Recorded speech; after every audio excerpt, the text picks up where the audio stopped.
there are many, because of this, there are many contemporary instruments that are in perfect condition, made with the best materials by the most competent makers, which sometimes outperform old instruments that are much, much more valuable.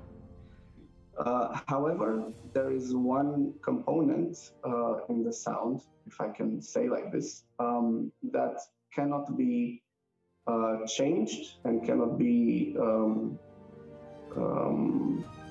ignored. That component is, I like to call it the sound of the wood. It's so lovely to talk to you, Felix. And Thank you. I'm very happy to join. And I was looking at the beautiful violins there in the background. Yeah, this is my showroom. This is what I have now available. Okay. Yeah. Yeah, most are made by myself. Some of them they're guests from Cremona. So I have collaborations with several top makers from Cremona, and I represent them here in Vienna. Yeah, this is my place where I have these violins, and I build my instruments and do some repairs, also sound adjustments. More or less, this is what I do. Okay, so you actually have your, what do we say, a workshop or a studio where you make the violins? Yeah, it's a showroom, workshop, yeah, a little bit of everything. Okay, so and where did this love for making violins come from?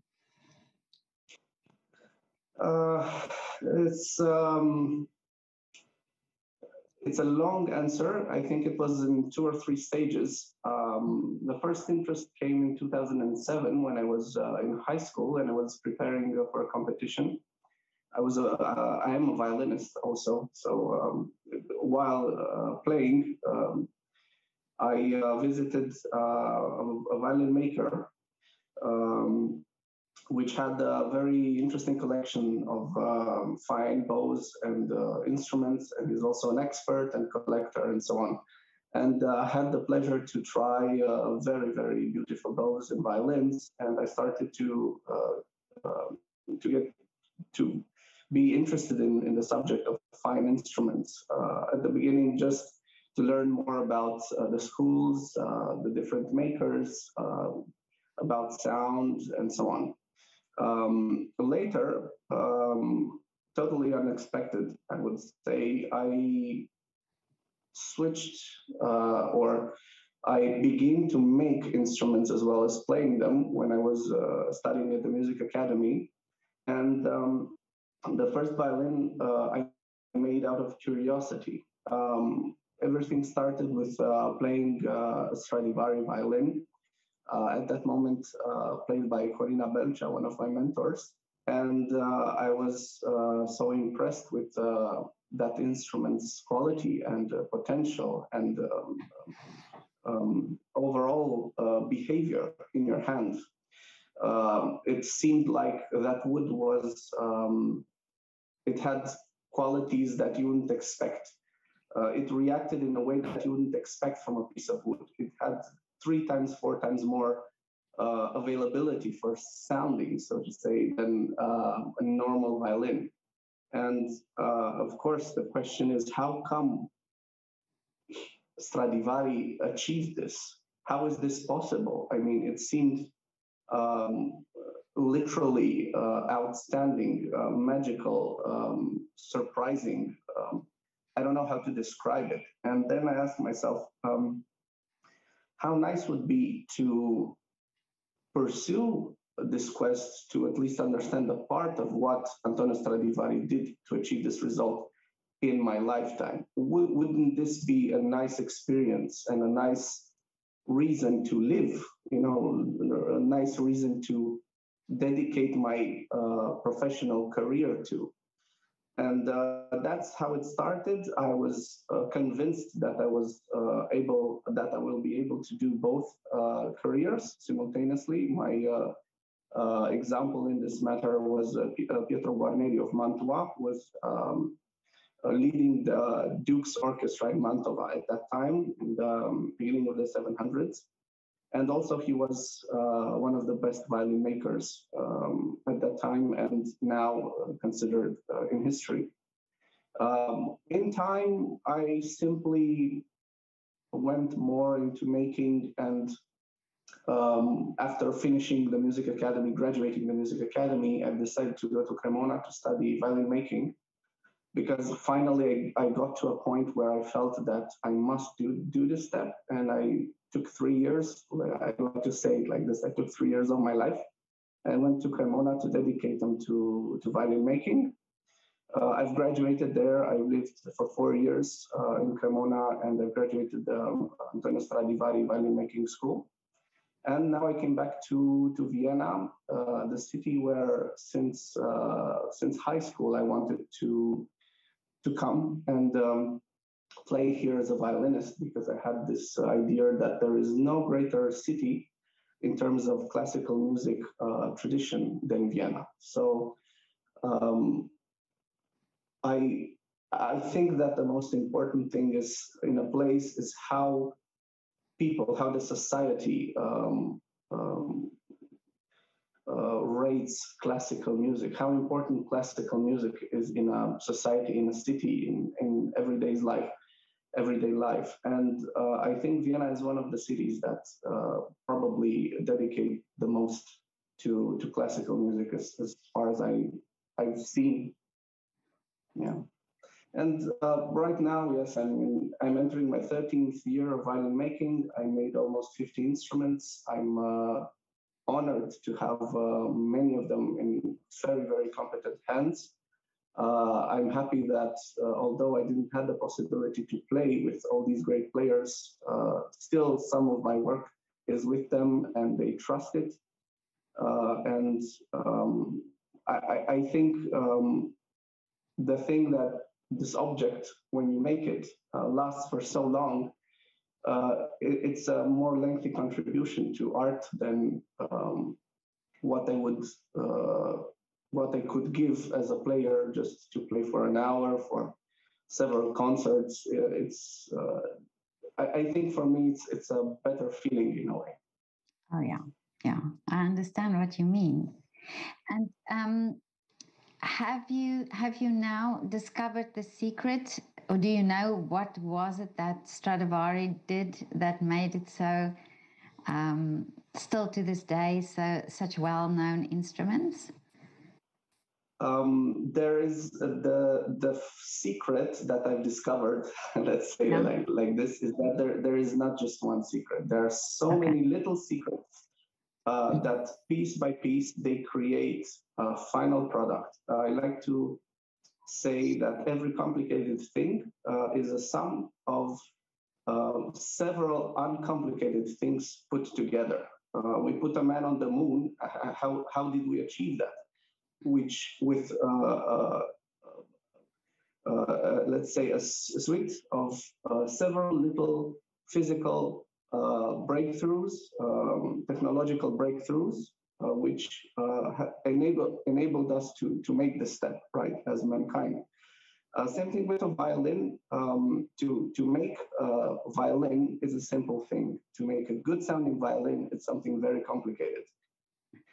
And there are several steps, many steps that if you're doing them better and better and better, you will feel that your output will be 1% better each time. You will feel every step in the right direction will give you a slightly better violin, and so on. Of course, the openness that is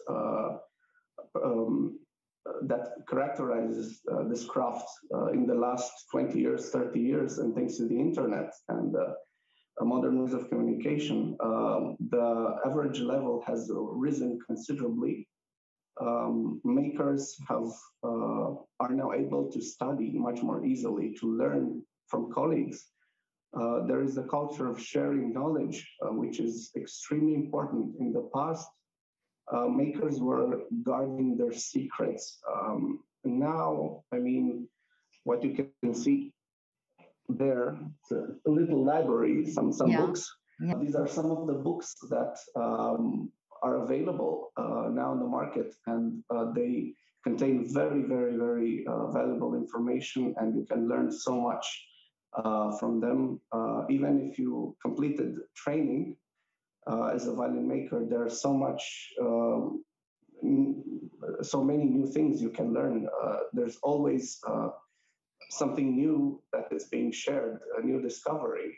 Now, for example, in the last years, several very, very complex laboratories have been established in the purpose of studying these great instruments. One of them is right in Cremona at the Museo del Violino, at the Violin Museum. They have a very, very sophisticated laboratory where they study the varnish, the wood, working methods. They have very powerful microscopes, etc. And several new technologies are now available. Dendrochronology is one of them. This is a technology that analyzes the age of the wood by studying the growth rings. Also, there are the CT scans that show to the best possible extent the working methods and what is inside the violin without opening it up, or parts of the instruments that are unavailable to the naked eye. Of course, last but not least, the tests on the varnish that have been made in the last years have shown incredible amount of data. And what is very comforting is that they, several analysis, I mean, most of them came up with, let's say, a recipe, found the ingredients actually of the varnish.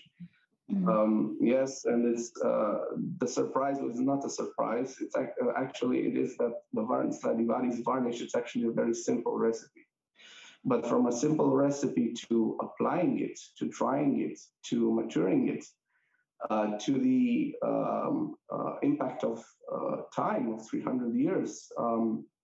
All these details make a big difference. Let's give chocolate, for example. Everybody knows the ingredients for chocolate, right? Cocoa butter, sugar, milk, and fire, right? Oven. How many types of chocolates are there? Many types. There are good chocolates and bad chocolates. So having Stradivari's varnish is not the key, and not the let's say not most important thing in achieving his result. Stradivari's result is it is represented by several factors: fantastic construction, extraordinary acoustic, and very good quality varnish, quality pigments, and a lot of knowledge in superimposing the layers, in creating the layers of varnish, layer structure that allows so much quality. It's not just the color; it's the transparency, it's the dichroic effect. It's absolutely clear that in the country where so great painters lived and created so many beautiful paintings with so complicated visual results, it's no wonder that Stradivari and the Cremonesian school risen and created these wonderful violins. Do you think now, with the technology that you're talking about now, that you can actually now create a better sound from the violin than he did? This is a complex question because nobody knows how Stradivari's violins sounded when they were new. We just know how our violins sound when they're new. We can just imagine how they will sound in 300 years from now. Unfortunately, at the time, Stradivari violins will have 300 years more. Oh, yeah. So this is really something that nobody can know. Of course, there are many blind tests that are being made, and of course, some outstanding contemporary instruments prove to be a match with older instruments.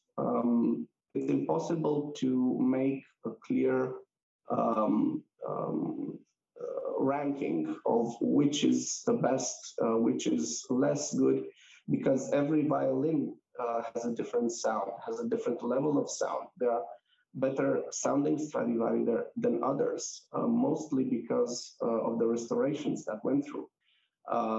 For example, there are some Stradivaris which are in a fantastic state of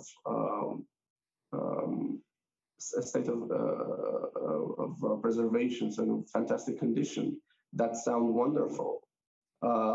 Others that have several restorations and several patches and added material, or some instruments that went through a thinning process. So basically, somebody years ago removed wood from these instruments. This is an alteration that damages the sound definitely, and it changes completely the maker's acoustic result. So there are many variables, and there are many, because of this, there are many contemporary instruments that are in perfect condition, made with the best materials by the most competent makers, which sometimes outperform old instruments that are much more valuable. However, there is one component in the sound, if I can say like this, that cannot be changed and cannot be ignored. That component is, I like to call it the sound of the wood. What I mean by that, the sound of fresh wood, and when I say fresh, I refer to old wood, already 30 years old wood. For example, in my case, I use wood that is at least 30 years old. This is a very good standard, actually the highest possible standard in new making at the moment. However, an instrument made with 30-year-old wood won't have the same sound as a 300-year-old instrument. There are many things to consider when listening to an instrument, and isolating this particular component in the instrument sound, the age of the wood, is something very complex, let's say it like this. But always a musician, a professional violinist, will identify this component. And of course, musicians love this old sound in instruments. That is why we pursue the oldest material available on the market. There is definitely a big difference in between an instrument made by me with, let's say, 7-year-old wood, and an instrument also made by me with 30-year-old wood. The difference is huge. That is why I only use the oldest wood available and the best acoustical wood that I can. That is so interesting. I never knew that. And is it also the type of wood that you use that makes the difference? You refer to the spruce? Yeah. All components in a violin, they give their own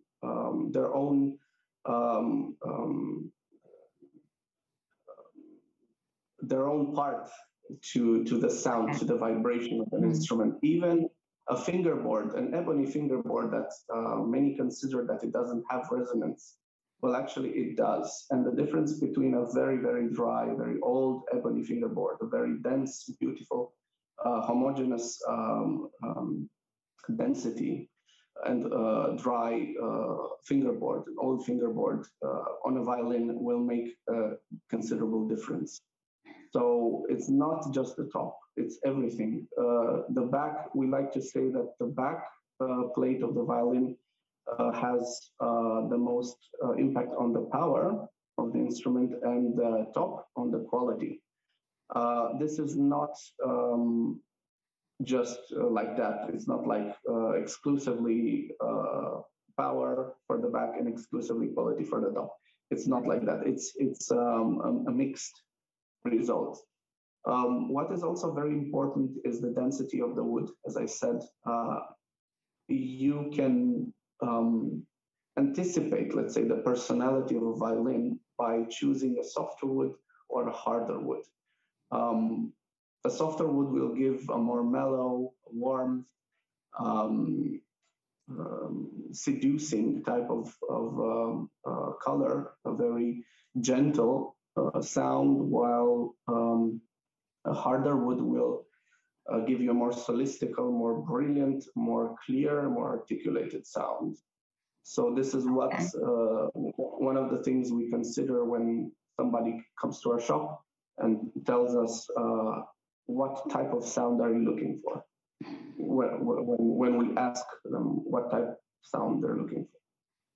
Oh, okay, so that's interesting. So you make it, so it's more personal then that you make it for the sound that they want. Yeah. But now yes, absolutely. I'm thinking now. Sorry? This is the most important thing in our job. That's why we, let's say, we are alive. The advantage of working with a contemporary instrument maker is that you can literally ask for your dream instrument, the sound that you want. If you're looking for something particular, something befitting your personality and your style and your needs, you don't need to try 200 instruments. If you go to a maker and he's capable of creating a voice as you describe it as a musician, then I think this is a great advantage. And for the fact that I'm a violinist, I can this thing helps me very much understand what musicians are looking for. Here behind me, right now there are 6 violins that I've made, and they are available. Every single one of these is completely different from the others. They're different models, but not only. For example, there are 2 violins modeled after Stradivari, but they're completely different because one has a more dense wood and the other one a more mellow, more soft wood. And the difference in personality in the 2 is consistent. However, one can feel the same family, so to say. Oh, I see. Yeah. It's basically it's not even with 6 instruments. I could make other 6 that would be completely different from these. I like to think that I like to compare myself to an ice cream seller. You know what you like: chocolate, strawberries, vanilla. Oh, okay. But tell me, if an instrument now, you know, there's a lot of vibration from the string on the instrument, and of course it reflects back and so on. Is it the more you play the instrument, better, or would the instrument that was, say, for instance, in its case for 2 or 3 years, also then lose that sound ability? It is a 50-50 response. 50%, I would say, the sound of a violin improves in time by the action of the oxygen to the wood. It oxidizes the wood. And the more oxidized the wood is, the more old, so to say, it sounds. Even if the instrument is not played. I have tested this theory with 2 or 3 instruments of mine. However, if an instrument is played, it improves considerably, even more, of course. I like to compare this process of playing an instrument with the process of making gymnastics. Let's say football player or a runner or a gymnast, the more he or she does certain exercises, the more flexible, the more powerful it becomes. Same thing with wooden cells. The more the instrument is put into vibration, the more mellow and more even and more mature starts to sound. There's tremendous development in the first 2, 3, 4 weeks after the instrument has been made, and consistent development throughout the first year of life. If a good instrument is made with old wood and played consistently for 2, 3, 4 hours a day, after 2 or 3 months of consistent playing, if somebody from the crowd isn't notified that the instrument is newly made, he wouldn't feel for itself. He wouldn't think that the instrument is new. Really? So yeah, it's and of course, the older the wood on the new instruments, the better made, the better played. Also, the more impressive the result is in time. But now, your first instrument that you made compared to now, can you see, the sort of development that you went through? Yeah, for instance. Yes, it's the same thing as I think at my very first concert when I was 7 years old, playing a very simple melody, and the concerts that I had in the last years, when I played very complex pieces, symphonies, concerts. This is the difference. It's proportional and realistic. Of course, this is from the perspective of a violin maker, of fellow violin makers. If I were to show to them my very first violin, they would smile. Of course, this is the case of every one of us. And what I'm doing now, of course, it's completely different story, is at a professional level, requested and demanded and needed by top professionals. So we're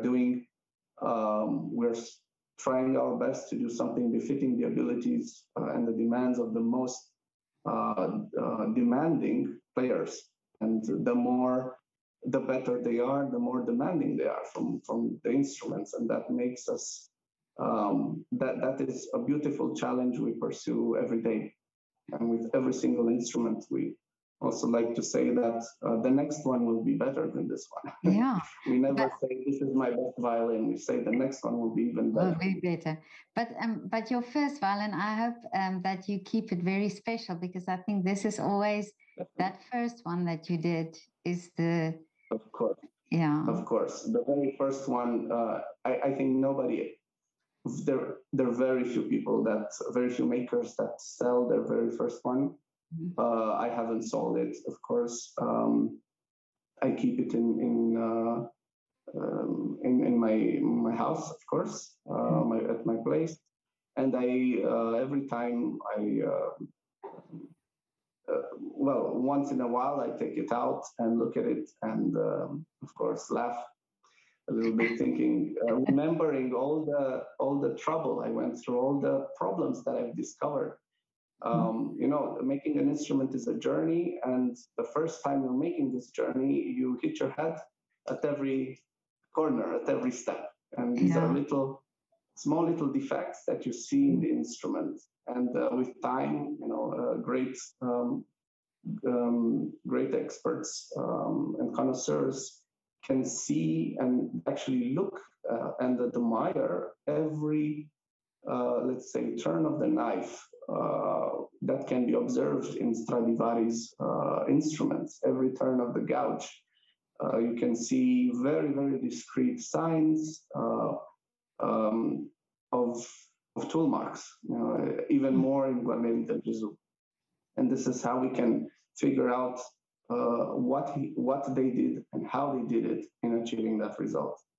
this is the finest part, the most interesting part in what it means a handmade instrument. You can see the work, you can see the struggles, you can see the mastery.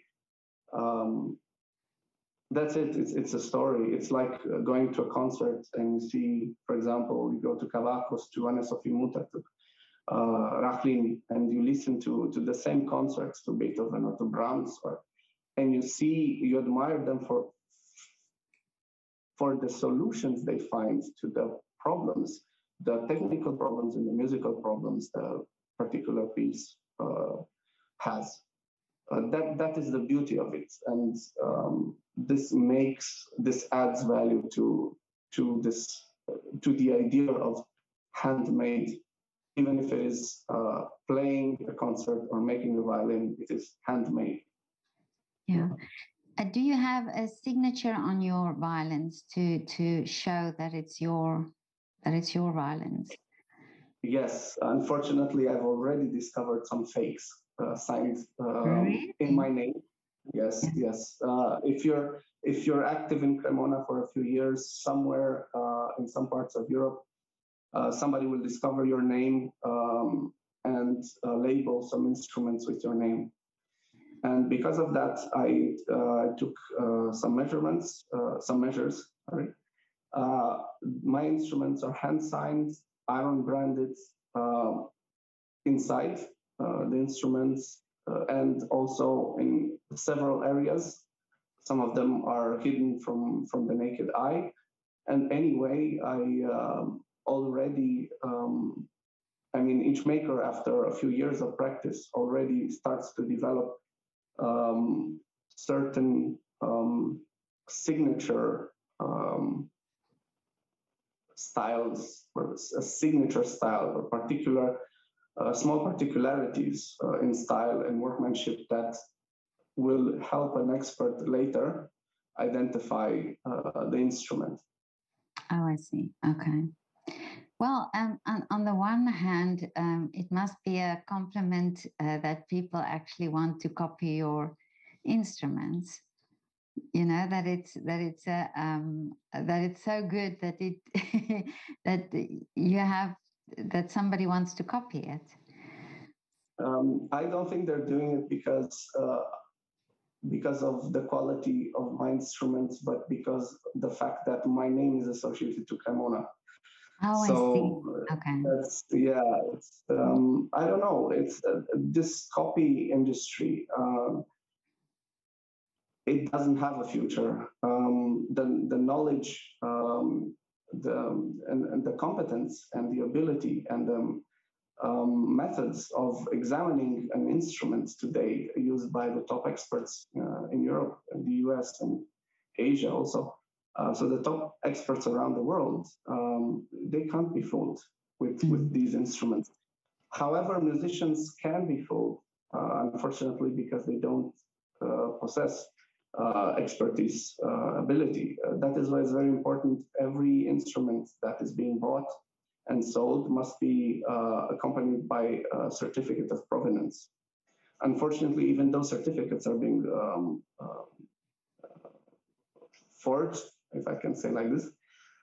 They're fakes, but always, if an expert, violin making expert is consulted regarding an instrument, he will know what to say, at least for the correct value of the instrument. So it's funny, I've been talking with several of my colleagues from Cremona, and they told me funny stories of them entering into violin shops and discovering instruments with their label, and of course those instruments are much lower quality and completely different style and color and design and everything. And yeah, it's a funny, it's a funny experience. Yeah. Yes, yes, it is. But Felix, now you are so passionate about violin making, and like you said in the beginning, that you wanted to devote your life to that, to make these wonderful instruments. But what do you do? Do you have another hobby, or what do you do in your spare time? Oh, this is a good question because actually this started as a hobby and now it's a very serious profession. However, I enjoy it so much that I do it also in my free time. My customers know that they can come visit my shop even on Sundays sometimes. Really? Yeah, I have so many things that I like. There are already a little bit too many, and I cannot dedicate fully to all of them. I start from the hobbies I have since childhood. Fishing, I liked fishing very, and I still like fishing very much. Unfortunately, I don't have time for fishing. Photography is a more recent hobby. I'm still learning. I don't have enough time for photography. I like spending time in nature very much. I like riding my bike. I like very much visiting museums and admiring other types of art, especially paintings. Yeah, it's music, of course. I mean, music is also a profession. So listening to music, not only classical music, is something that anybody would expect. What else can I say? I like very much cooking. Oh, really? I like, yes, with this new situation since last year, I've developed, I've learned a little bit more about cooking thanks to an Italian chef that has a very interesting channel on YouTube, and also gardening. I have my balcony. Yes, my balcony is full of tomatoes and yes, and different other types of plants. So all I can make literally. I wanted to make to be able to make a salad out of balcony growth vegetables. Who is the chef that you follow? Sorry. Who is the chef that you follow? The Italian chef? His name is Luca Papagallo. Oh, okay. Very, he has this incredible attitude and a very, Italians, it's just unmistakable. The fact that I prefer him than I prefer him to other cooks that, let's say, do more sophisticated stuff, is that he basically, his objective is as much as less time consuming, so cooking as fast as possible with very few and available ingredients and with maximum effect. And for me, this was exactly what I was looking for. Because, I can choose in making sauce with carrots, onion, and celery, and already make something delicious with pasta. And I'm able to prefer this, to choose this instead of going and buying something pre-made, like a sauce in a can, and this for me, I mean, 10-minute cooking, 15-minute cooking, it's very important for the amount of work I have to do. Otherwise, of course. And also, I think if it's so quick, it's, it's also, you don't have to think too much before the time, because the ingredients are not, you don't have to have many ingredients, like you say, and then it's just, I sometimes think before you can even phone for a takeaway and wait for them to arrive, you can cook the meal yourself. Exactly. I even go further, saying that my cooking should take less time than eating it. And I've managed, for example, the fastest menu I have is, of course, beef with some mashed potatoes and, of course, some cucumbers or something like that. And I can do this in just 10-12 minutes. Pretty fast, and works well. Oh, that's great. But Felix, now what is your wish from here? What for you for the future? It's very simple and very clear. Unfortunately, in these times, I wish that art world would get healthier.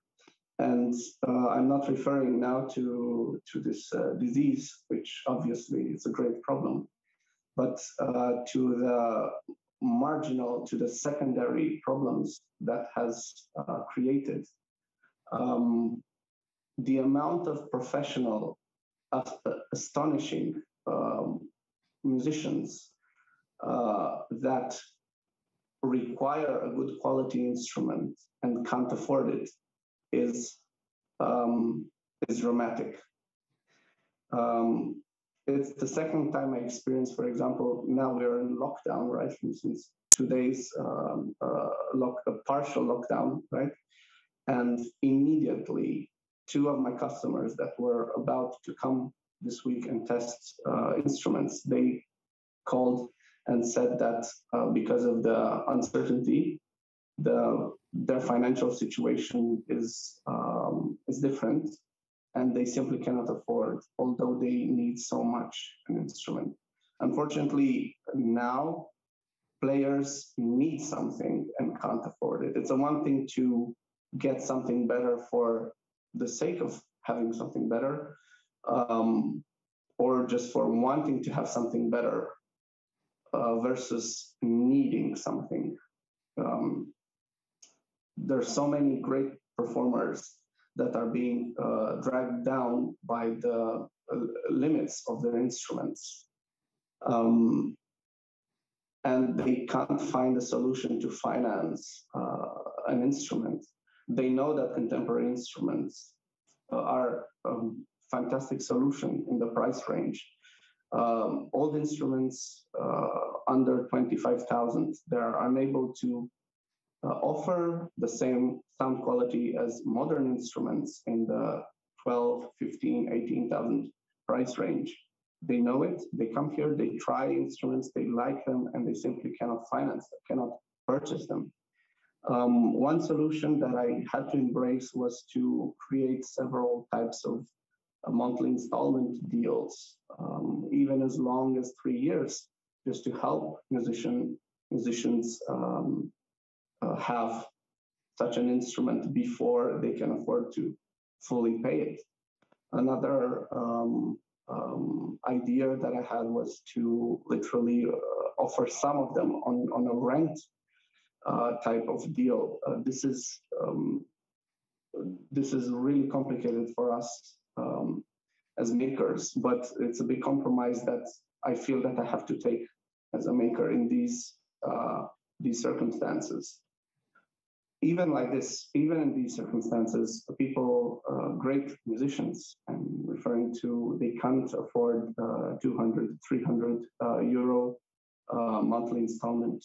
And this is really dramatic. I mean, when we speak of performers, students at the MBA and so on, they're already musicians of the highest merit. They're so good artists. They're impressive.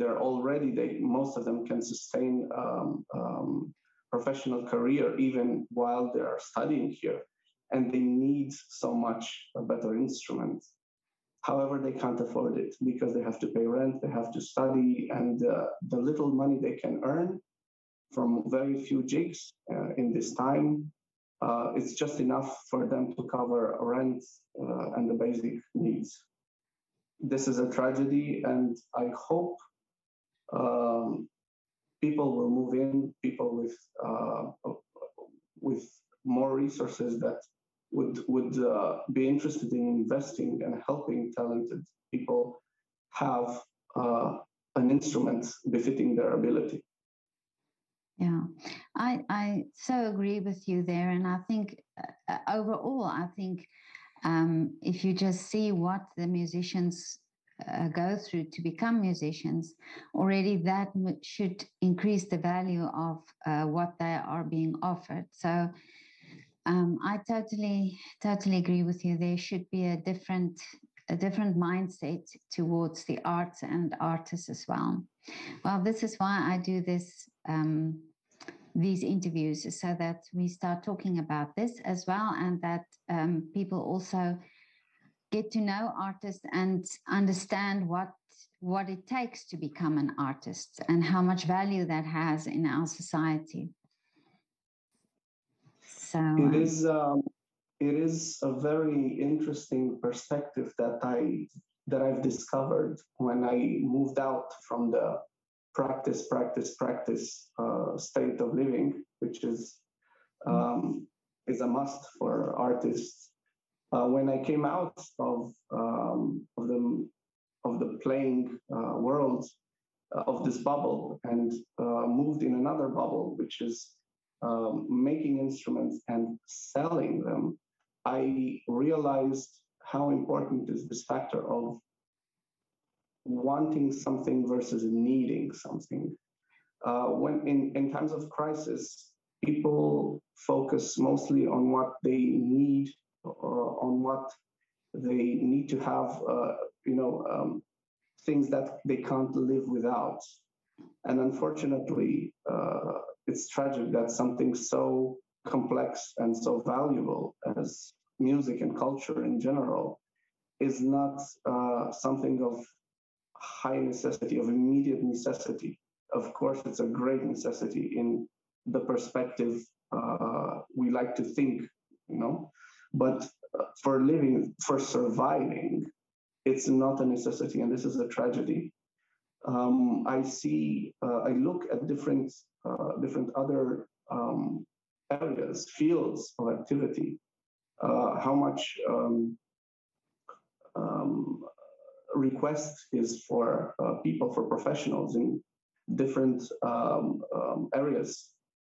And I wish that such needs, such requests would be someday, hopefully as soon as possible, would be also for art and culture. It's difficult that things got to the point where they are being judged in this perspective, and I don't know exactly what we can do to change this. Definitely making people aware and getting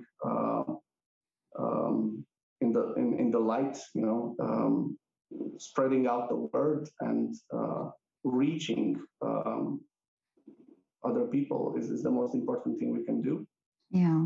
Make them understand the value of culture, of art, the value of slow creations, let's say, things that are created slowly and with mastery, even if it is, as I said,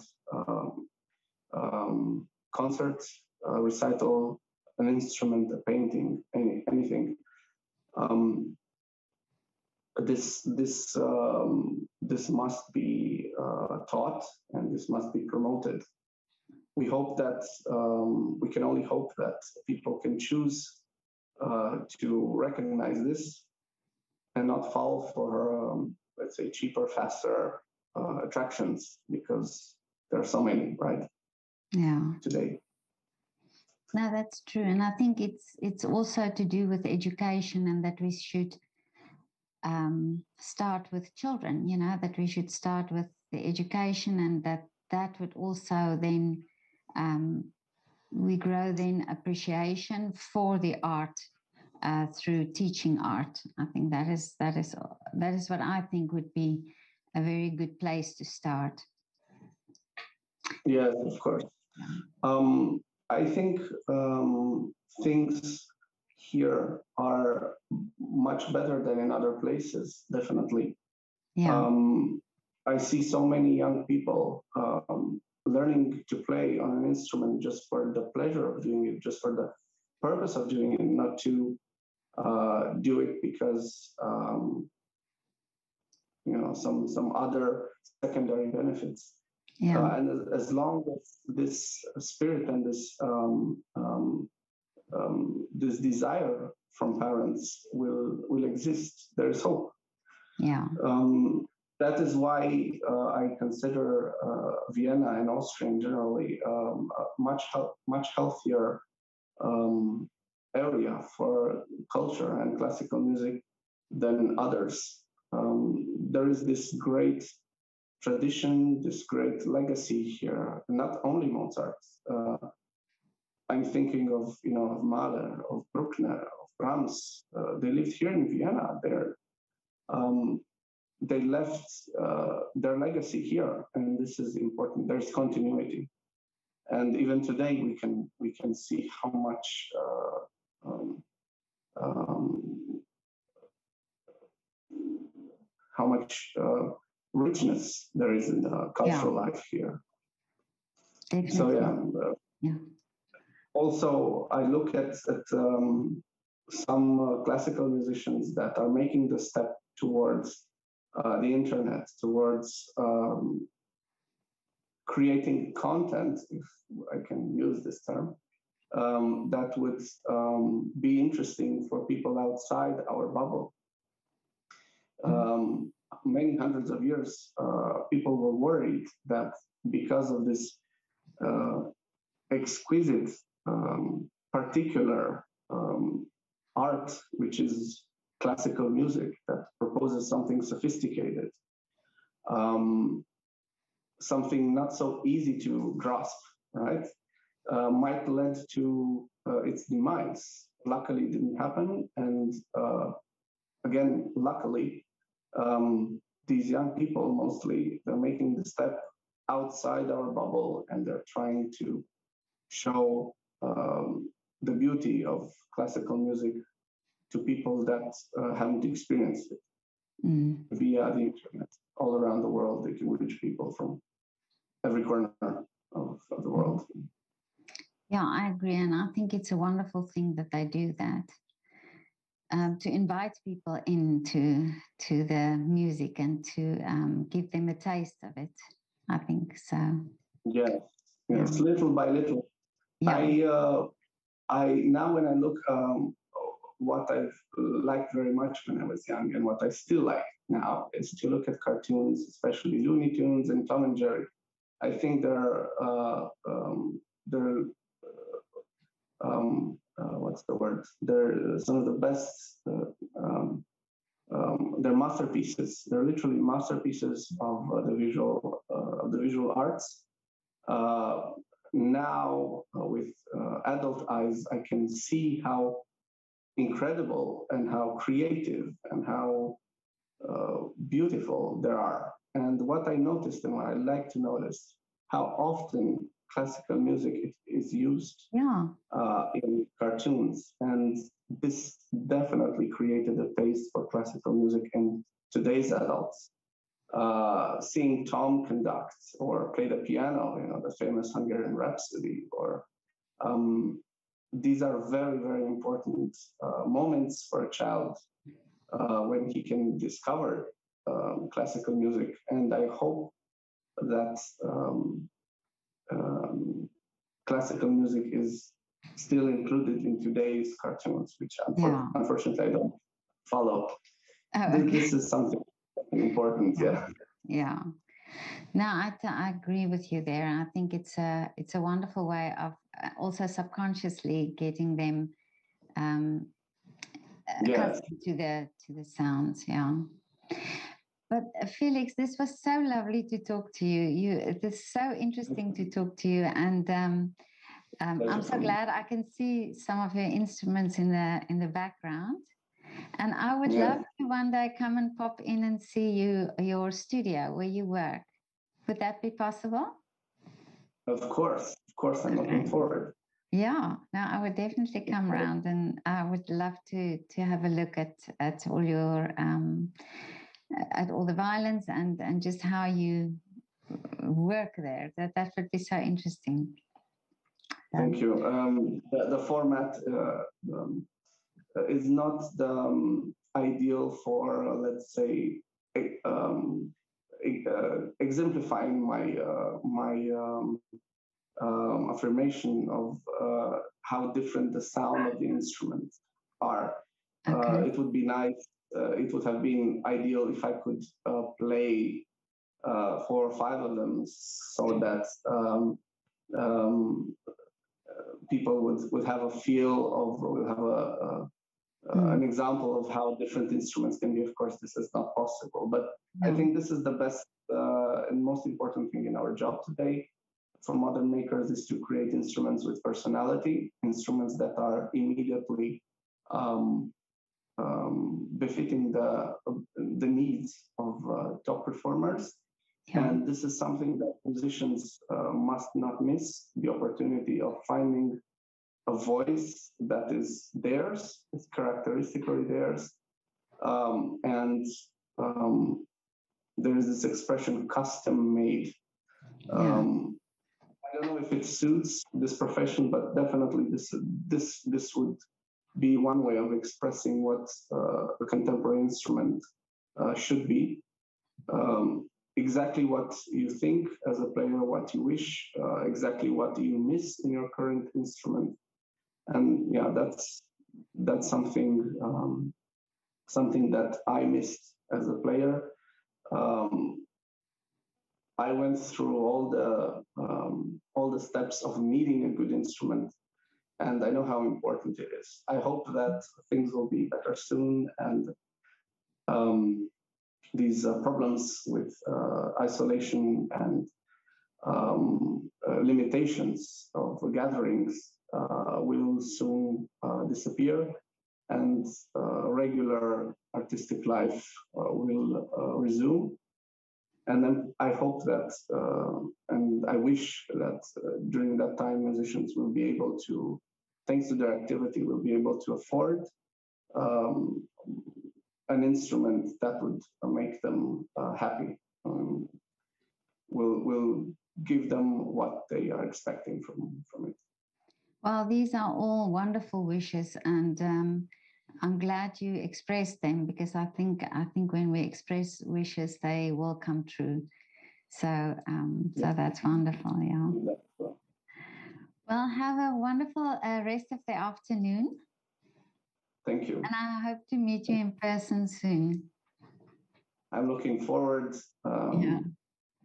I'm open pretty much all the time, as I spend most of my time here. There is always something to be done. So yeah. Okay. Very happy I will write to you before I come. Thank you. Okay. Okay, Felix. One, 2 days, so I will be. I won't have somebody else I like to dedicate. Okay. Plenty of time to each person that visits. Okay. Thank you so much, Felix. Thank you. Speak to you soon. Thanks for having me. Okay. Bye. Thank you.